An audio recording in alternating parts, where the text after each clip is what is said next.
Assalamualaikum warahmatullahi wabarakatuh. Bertemu lagi dalam rangka edukasi. Hari ini kita berdoa, semoga doa kita kabul. Apa yang akan saya sampaikan, ya tidak terlepas dari tentang narkoba lagi ya. Dengan biaya yang sangat besar, 84 triliun itu dari laporan tahun 2024 oleh Badan Narkotika Nasional. Nah, 84 triliun itu bukan sedikit kalau diarahkan ke pembangunan jalan, memperluas lahan sawah, membangun sekolah. Oleh sebab itu, saya ajak tentang kita waspada bersama-sama lah kita, jangan cuma saya saja. Mari, kepala rumah tangga, RT, RW, cari sekretaris desa, kepala desa, camat, sampai ke atas, sampai polisi, dinas sosial, dinas kesehatan. Hubungan generasi muda kerja dengan narkoba. Jadi ini akan mendapatkan judul hubungan generasi muda kerja dengan narkoba. Jadi kalau 15 tahun sampai 24 tahun terkena narkoba, jumlah pemuda kita ini 57% sudah terkena narkoba, sehingga kemajuan kita itu lambat ya, karena usia produktif ini kecanduan. Untuk itu saya mengajak agar mereka jangan sampai naik, kita upayakan bisa turun 50% usia 15 sampai 24, ya kalau bisa 30. Uang juga demikian, uang 84 triliun itu diperkecil sehingga bisa untuk pembangunan yang lain, apakah jalan raya, pendidikan, kesehatan. Dan uang yang beredar dari Indonesia dibawa ke luar negeri, ke Cina, ke Muangkai, ke Taiwan, karena uang kita itu berkurang di negara kita sirkulasi karena pemodalnya itu membawa lari membeli narkoba ke luar. Sekilas ini saya tidak henti-hentinya.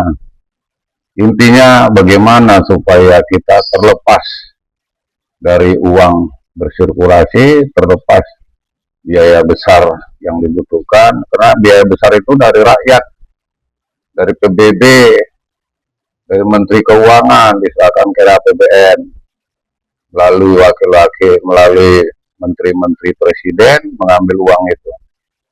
Hubungan antara generasi muda dan narkoba adalah sebagai isu serius. Karena kita bilang isu serius, karena sudah dikatakan perang terhadap narkoba, karena mengancam masa depan bangsa, di mana remaja menjadi korban. Jadi kelompok yang paling rentan terhadap pengaruh buruk narkoba atau penyalahgunaan, yang tadinya dia hanya sebagai coba-coba ya, yang dia mempunyai uang. Nah, itu kalau mereka yang ekonomi menengah ke atas. Tapi tidak saja terkait orang yang tidak punya uang, bisa juga hanya modelnya saja dia berbeda, tingkatnya dia berbeda.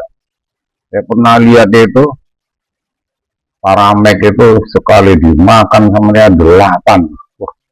Padahal gunanya untuk sakit kepala itu 1 ya, hari 3. Tapi dia nggak ukuran, karena memang sudah terjangkit. Ini saya temukan di perempatan-perempatan jalan itu orang-orang pang itu. Kasihan kan generasi muda kita. Jadi pengaruh buruk daripada penyalahgunaan narkoba ini dapat merusak produktivitas.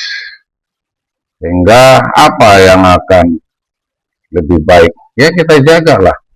Marilah bersama-sama, jangan diamkan lingkungan kita itu. Jam 11 berhentikan. Mereka mengadakan musik-musik, ya RT, RW atau apa segala. Jangan dibiarkan. Oh ini kabupatennya adalah sebagai kota santri. Tapi jam 10 malam ke atas kita lihat banyak di sana perempuan-perempuan, banyak di sana pengguna minuman keras, bahkan pengguna narkoba. Ini dampak bahayanya. sehingga bisa terjerumus lah pemuda itu, resiko itu. Pengaruh teman sebaya bisa pengaruhnya, karena diajak.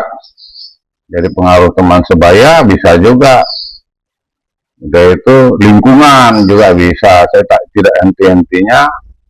Oleh sebab itu harus berani mengatakan tidak. Hakim juga harus berani. Hukum yang berat. Jangan nanti dihukum yang ringan tidak jadi pelajaran. Di penjara juga demikian. Jangan penjara tempat beredarnya narkoba. Padahal mereka untuk supaya bisa kapok lah, bisa malas sama tidak mau lagi lah. Ini kalau penjara seperti hotel kan repot ya. Polisi juga demikian, jangan separuh-separuh bekerja. Ya hati kita harus sama. Kalau sudah hati kita sama, maka kita bisa mencegah sehingga pelarian daripada tujuan sesaat itu tidak tergapai. Jadi menggunakan narkoba ini sebenarnya pelarian sesaat untuk menuju jalan pintas. Ya bisa sebab kesepian. Nah ini datang setan kalau sudah kesepian. Cari kegiatan lah. Mencari kegiatan, mungkin tingkat RT di tiap tahun dibuat program lah untuk melaksanakan lomba seni suara, lomba tari kreasi, lomba poli, lomba supaya anak-anak muda itu kegiatannya ada. Kalau tidak nanti kesepian. Karena fitrah ya mereka rasa ingin tahu. Jangan merokok, ya mereka merokok.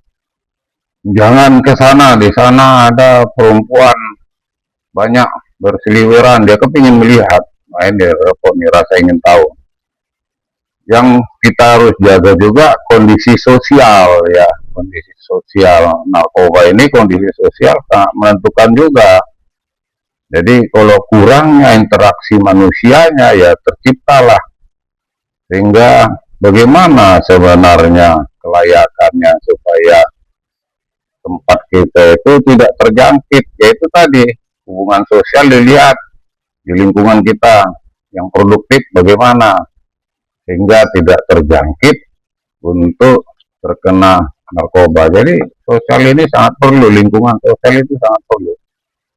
Dampak negatifnya ya bisa kita lihat lah, negara-negara maju itu ya miris saya melihatnya, malu saya seperti orang gila ya, sehat di pinggir jalan kayak kombi gitu. Maukah kita Indonesia dengan normal saja kita sudah 81 tahun merdeka tidak kita nikmat, apalagi terkena narkoba ini.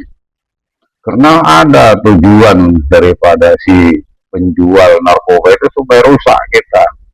Karena kalau udah rusak, negara Indonesia ini kaya, ada emas, berlian, uranium, minyak, sawit, semua punya.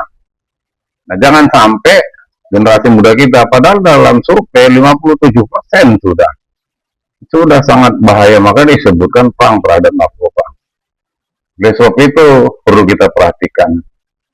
Pengguna narkoba atau pemuda ini ada kena kesehatan fisik dan mentalnya. Jadi kalau sudah pemuda ini kesehatan fisiknya tidak kokoh untuk berjuang, tidak kokoh untuk menggapai kehidupan, cita-cita, harapan ke depan, ya sudah susah. Kena mentalnya, fisiknya juga secara langsung. Kalau tentara itu kan yang dibangun itu adalah fisiknya langsung dengan ikut mentalnya. Ya 96 hari jalan kaki, ya sungai, ya gunung, ya apa. Ya, tapi karena memang fisiknya kuat, mentalnya juga demikian. Jadi pelatih-pelatih itu bilang, walaupun burung kamu mau putus, yang penting kamu sampai. Wah, mana mungkin ya burung mau putus, burung perkutut. Kesehatan fisik mental ini juga. Masalah hukum juga harus kencang, kuat. Hukum itu harus kuat. Pejabat polisi, pejabat pengadilan, pejabat penjara harus kuat. Sehingga kita dapat membangun generasi kita. Jadi kita ini sebagai kendaraan lah, saya ini mencorong ini sebagai kendaraan supaya lebih baik. Jangan nanti cuman kita-kita saja atau saya saja, yang lain tidak ikut untuk bergerak memotivasi, sehingga masyarakat kita masih tetap 57%, masih tetap 15-24 unsur pemuda, bahkan lebih dari 84 triliun, bisa hampir 75 triliun. Wah, ini kasihan. Oleh sebab itu, memilih lingkungan juga dominan kegiatan positif lah. Kalau lingkungannya soleh, lingkungannya ada pengajian, lingkungannya aktif poli, aktif kegiatan olahraga, mengadvokasi lah, sehingga kegiatan produktif tadi dapat terjadi. Menjadikan relawan-relawan pemuda itu, wah kan sedap ya. Mari kita kampanyekan supaya tidak terkena. Waktu kita terbatas. Assalamualaikum warahmatullahi wabarakatuh.